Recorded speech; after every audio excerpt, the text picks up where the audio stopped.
Good afternoon, everybody. I'm Rolene Marks. This is the Israel Brief. Can you believe it's Thursday already? And before we head off into the weekend, let's take a look at those top stories making headlines in Israel. And as always, we are brought to you by Lay of the Land. And if you have missed any of this week's broadcast or you want to go back into our archives, everything is up on our website at www.layoftheland.online.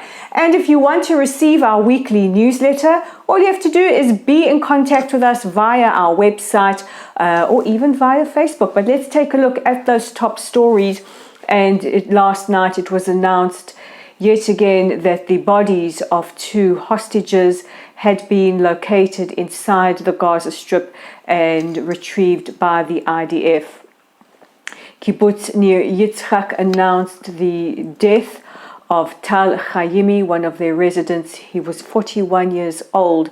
He was a father of twins. His wife is expecting their next baby. Tal was taken from his kibbutz on the 7th of October as he was defending his community. He was murdered by Hamas terrorists. May his memory be blessed.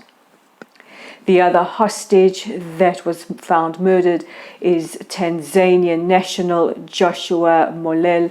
Joshua was a young student studying agriculture.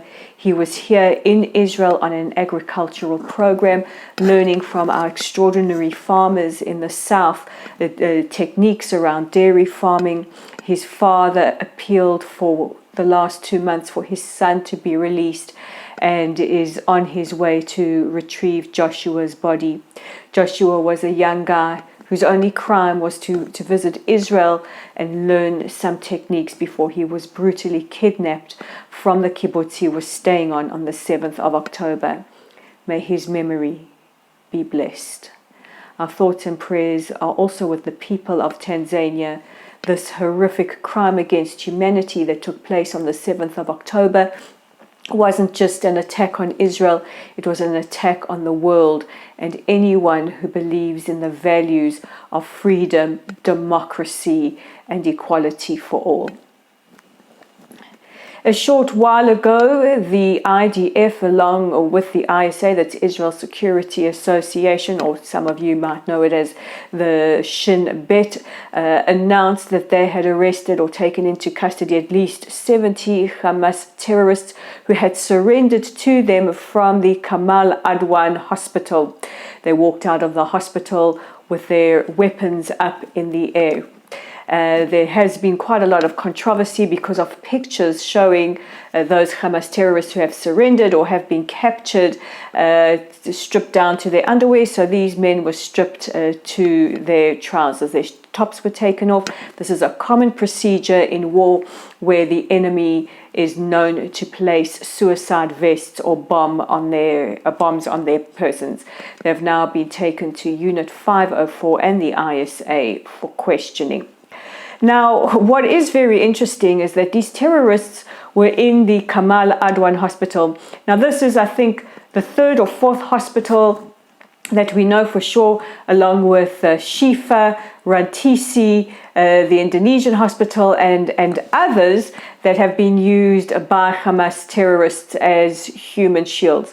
Notably absent from making any comments about this is the World Health Organization. I mean, surely you would be outraged if your hospitals are being used as human shields or as staging grounds for terrorists to fire attacks on advancing troops. I'm just saying, maybe it's just me, maybe I'm the weird one. The army also announced today that there had been striking targets in southern Lebanon. We know that Hezbollah have been firing rockets and other projectiles towards Israeli positions. The IDF confirmed they have been striking targets in southern Lebanon. Along with all our operations in the south and in the north, the IDF is engaged in counter-terror operations in Jenin. As many of you who follow the Israel Brief know, Jenin is a town in the West Bank that is a hotbed of terror incitement, the planning of terror attacks and terror activities. And a recent poll conducted over the last couple of days has shown that 72% of Palestinians, both from the West Bank and the Gaza Strip, believe that what Hamas did on the 7th of October was the right thing to do. And people wonder why we can't have peace. A short while ago, the Knesset approved the revised 2023 budget.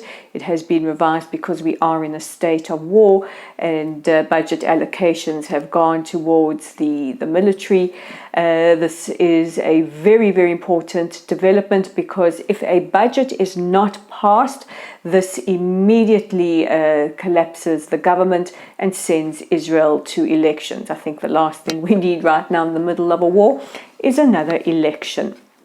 30 US senators have sent a very, very harsh letter to UN Secretary General Antonio Guterres demanding an immediate investigation into the allegations. Well, they're not so much allegations, because there is overwhelming evidence of sexual violence and gender-based violence committed against Israeli women and girls on the 7th of October. They have also heavily criticized UN agency UN Women for taking so long to respond, and for such a mealy-mouthed response to the atrocities on the 7th of October. I would add into that they can also include the Red Cross, a glorified taxi service, UNICEF, the World Health Organization, and other humanitarian organizations who have shown throughout the last 2 and a bit months that their concerns is not with the humanitarian needs of all of us in the Middle East. The United Kingdom announced earlier today that they will bar the entry of any Jewish settlers in the West Bank. These are very, very small, marginal, violent groups who commit acts of violence against Palestinians from entry into the United Kingdom. This follows an announcement from Joseph Borrell of the European Union that countries there will follow suit as well. And the USA has also announced that they will revoke the entry visas of any violent settlers. A Turkish lawmaker who took to the podium in Parliament just 2 days ago and said that Israel will feel the wrath of Allah and subsequently suffered a heart attack moments later has died.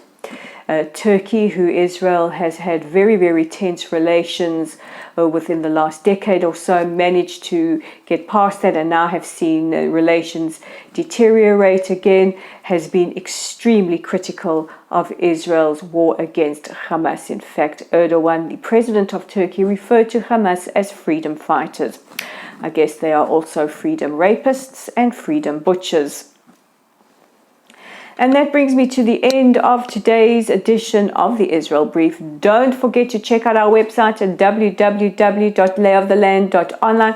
We have all our briefs, all our articles, everything you need to know or feel that you've missed, you can find it there.